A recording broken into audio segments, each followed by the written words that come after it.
ভাড়াঘৰৰ ক্ষেত্ৰত মই তোমাক ক'লোঁ, ভাড়াঘৰে মোক আজিৰ পৰিচালক হোৱাত 100% সহায় কৰিছে। তো ৰাজু দাক যেতিয়া মই তাত গৈ দেখিছোঁগৈ আৰু সেই ৰাজু দাই মোৰ পৰিচালনাত কাম কৰিব, এটা ইনফিৰিয়ৰিটি কমপ্লেক্স মোৰ আছিলে। তাৰপিছত দেখোঁ যিটো কমেডি হয়, সেই কমেডিটো কিছু কিছু ক্ষেত্ৰত মোৰ টাইপ নহয়। মই চিটুৱেশ্যন কমেডি ভাল পোৱা মানুহ।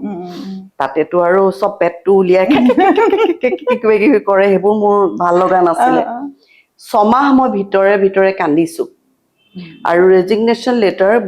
বেগত লিখি মই লৈ ফুৰিছিলোঁ যে মই ৰিজাইন দি দিম। মই নিজক সবল কৰিলোঁ আৰু মই এইটো বুজিলোঁ যে দেখুৱাই লাভ নাই। মোৰ যিটো ভিতৰৰ দ্বন্দ্ব, সেইটো দেখুৱাই আৰু লাভ নাই তাৰমানে। আৰু মই এই চকু পানীটো মই কেতিয়াও আৰু নাকান্দো। মই নাকান্দো, মই দেখুৱাব লাগিব যে য়েছ, মই ইয়াত এনেই অহা নাই। মোক দৰমহা দিছে, মই ডাইৰেকশ্যন কৰিবৰ কাৰণে আহিছে। আচ্ছা, এইবিলাক কৰি আহি পেলাই আপুনি ভাড়াঘৰ মানে হেৰি কৰিছিল, ডাইৰেকশ্যন কৰিছিল। ভাড়াঘৰ মই তোমালোকৰ, তুমি তেতিয়া একদম মানে দপদপাই আছা, দপদপাই আছা একেবাৰে। মই আচলতে তেতিয়া মোক মই শাহু বোৱাৰী শেষ হৈছে মাত্ৰ। শেষ হোৱাৰ পিছত ভাগৱতীয়ে মোক ক'লে যে ভাগৱতী আছিলে, ভাগৱতীয়ে মোক ক'লে নহয়, ভাগৱতী নাই তেতিয়া, নাই 14 চনত ঢুকাইছে না ভাগৱতী, 14 চনত ঢুকাইছে, 14 চনত ঢুকাইছে। তাৰমানে মাৰ্চৰ 25 তাৰিখে আমাৰ ইন্দ্ৰবনীয়া ভিন্দ ঢুকাইছে, ঠিক তাৰ আগে আগে ঢুকাইছে। মোক অফিচৰ পৰা ফোন কৰি ক'লে যে আপুনি 2 দিনৰ কাৰণে ভাড়াঘৰ যাব লাগে, কংকন ৰাজখোৱা আছে, সি চিন কৰি আছে, আপুনি জাষ্ট গৈ তাত থাকিলেই হ'ল খাৰা হৈ। মই খাৰা হৈ থাকোঁ আৰু পিছফালে হাতখন দি গহীনত চাই থাকোঁ। প্ৰথম দিনা গ'লোঁ, সাগৰিকা গোস্বামী দপদপাই আছে, জয়ন্ত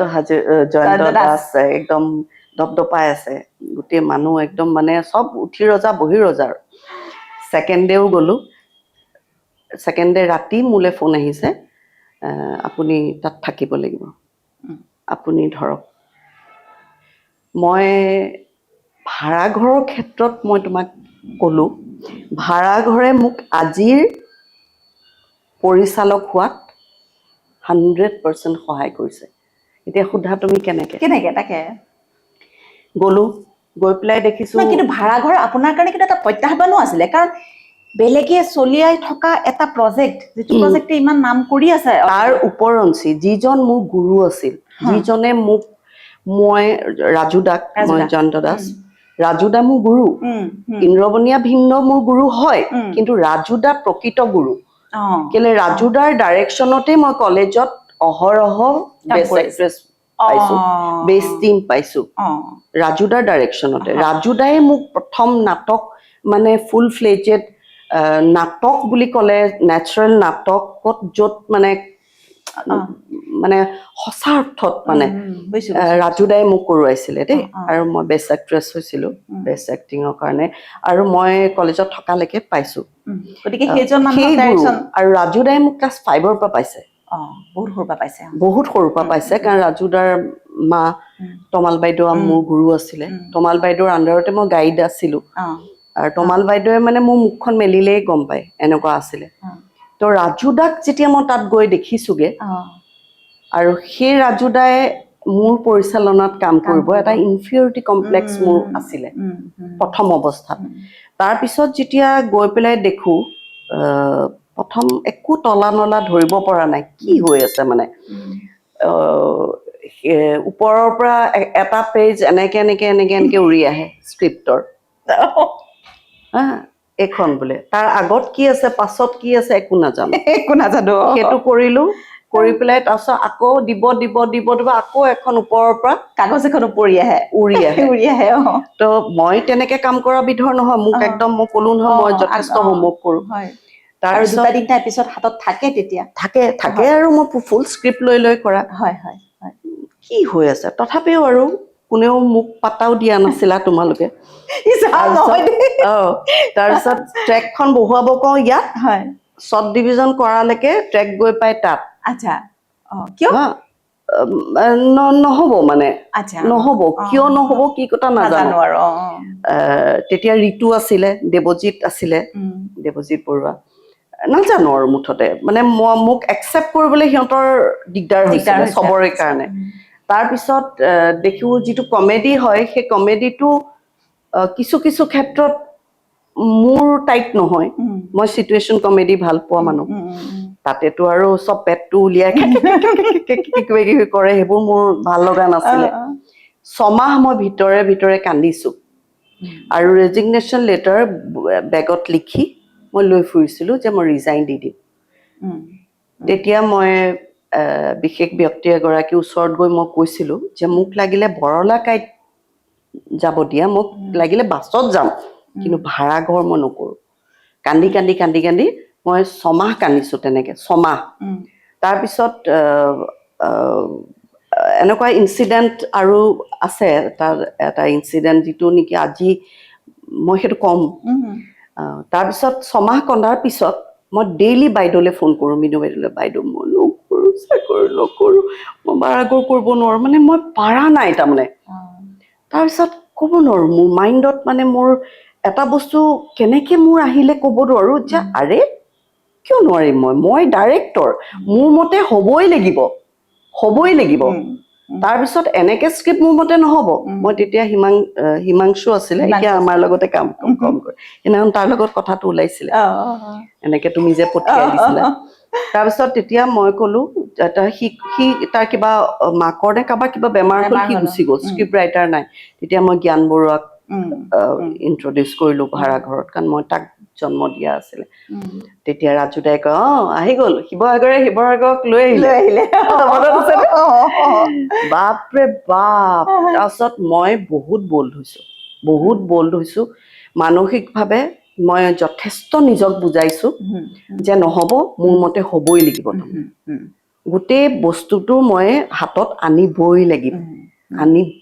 কাৰণ TRP-টো তেতিয়া কম আছিলে মনত আছে নে তেতিয়া TRP অকমান কমিছিলে যে তাৰপিছত মই লাকিলি TRP-টো বাঢ়ি গ'ল ধুনীয়া হ'ল হেৰি হ'ল কিন্তু মানে সেই যে মোৰ যিটো অন্তৰ্দ্বন্দ্ব সেই অন্তৰ্দ্বন্দ্বটোৰ পৰা যে মই ডাইৰেকশ্যনটো কৰিলোঁ ৰাজু দাক কোৱা বেজ দাক কোৱা তোমাক কোৱা দেৱাশীষক কোৱা বিয়া পাতিলোঁ আমি কিমান ডাঙৰকৈ মুনৰ বিয়া চব যে কৰিলোঁ সেইটো কাৰণে মোৰ বহুত মানসিক দ্বন্দ্বৰ পৰা মই বলিষ্ঠ হ'লোঁ তাৰমানে মই নিজক সবল কৰিলোঁ আৰু মই এইটো বুজিলোঁ যে দেখুৱাই লাভ নাই মোৰ যিটো ভিতৰৰ দ্বন্দ্ব সেইটো দেখুৱাই আৰু লাভ নাই তাৰমানে আৰু মই এই চকু পানীটো মই কেতিয়াও আৰু নাকান্দো মই দেখুৱাব লাগিব যে য়েছ মই ইয়াত এনেই অহা নাই মোক দৰমহা দিছে মই ডাইৰেকশ্যন কৰিবৰ কাৰণে আহিছে আৰু আমি খুব সুন্দৰকৈ কাম এইটো গতিকে খুব সুন্দৰকৈ নিজকে বুজাই বঢ়াই কিন্তু আজি ইমান দিন জাৰ্ণি এই যে ধৰক কিমান বছৰ হৈ গ'ল আপোনাৰ মানে এইটো লাইনত মানে মানে পৰ্দাৰ লাইনটোত মানে ধৰক অভিনয় বয়স হৈছে তাৰ পৰা 4 বছৰ বাদ দিয়া মানে অভিনয় আৰু পৰিচালনা সেইটোৱে গ'লো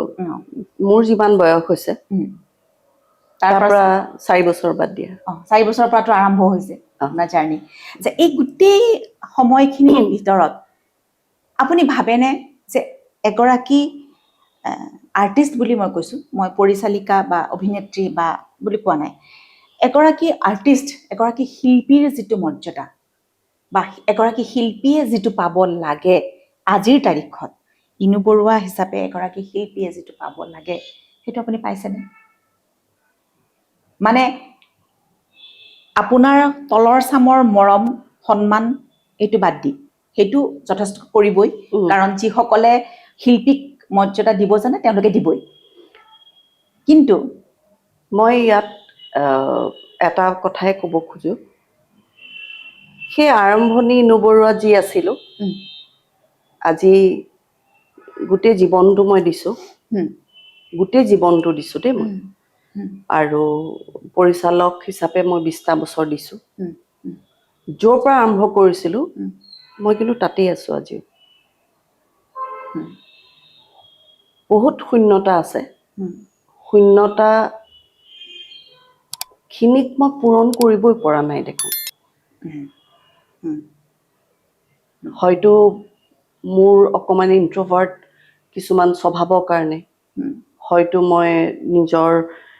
ক'বলগীয়াখিনি মানুহক এক্সপ্ৰেছ নকৰাৰ কাৰণে প্ৰকাশ ভংগীত মোৰ বহুতখিনি গেপ আছে মই মানুহে ভাবে মোক বহুত ভালকৈ জানে মানুহে মোৰ বিষয়ে কয় পৰিচালক হিচাপে কৈ থৈ যায় শেষ হোৱাৰ পিছত আপুনি বহুত চেণ্টিমেণ্টেল আপুনি বহুত ইম'শ্যনেল হয় আপোনাৰ বহুত খং আছে আপোনাক পটককৈ বলাব পাৰি আপুনি পটককৈ মেল্ট হৈ যায় তেনেকৈ মোক প্ৰত্যেকগৰাকী আৰ্টিষ্টে মোক কৈ যায় কিন্তু মই জানো সেইটো শুদ্ধ নহয় কোনো আৰ্টিষ্টে বা কোনো মানুহে মোক বুজিবলৈ বহুত বাকী আৰু মোৰ ক্ষেত্ৰত কিয় মই নাজানো মানে মই কি বুলি ক'ম এতিয়া মই যদি কওঁ মই কেতিয়াও আজিলৈকে ৰিকগনাইজেশ্যন পোৱা নাই ৰিকগনাইজেশ্যন পোৱা নাই বুলি মই মৰম মানুহৰ ভাল পোৱা গামোচা শৰাই এইবিলাকৰ কথা কোৱা নাই দেই কিন্তু কিবা এটা মই নাই পোৱা তাৰমানে যাৰ কাৰণে মই এতিয়াও যুঁজি আছোঁ সেই হাতীটো এতিয়াও পোৱা নাই মানে সেই হাতীটো মই পোৱা নাই আৰু মোক গৰকি কিন্তু মোক গৰকি বহুত উঠি গ'ল মোৰ চকুৰ আগতে মই দেখিছোঁ মোৰ কেতিয়াবা ভাৱ হয় যে মোৰ গোটেই জীৱন মই কাম কৰিছোঁ মই এতিয়ালৈকে গোটেই জীৱন কৰি আছোঁ আৰু মোৰ কাম কৰিবলৈ মোৰ কোনো পৰিচালক সেইটো সময়ৰ বাকী নাই হয় মই কোৱা নাই যে মই হিৰ'ইন হৈ ক'ৰবাত কিন্তু মই হিৰ'ইন আৰু এক্টৰৰ মাজত ডিফাৰেঞ্চ ৰাখি পেলাই কৈছোঁ মই এক্টৰ হিচাপে চবৰ লগত কৰিছোঁ নাটক কৰিছোঁ চব লিড কেৰেক্টাৰ কৰিছোঁ হেৰি কিন্তু কিবা এটা মই শূন্যতা তাৰমানে মই এতিয়াও সেই ষ্ট্ৰাগল পিৰিয়ডটোতে আছোঁ মোৰ এতিয়াও মই ছেফ নহয় নিৰাপদ নহয় মই ইনচিকিউৰ্ড খুব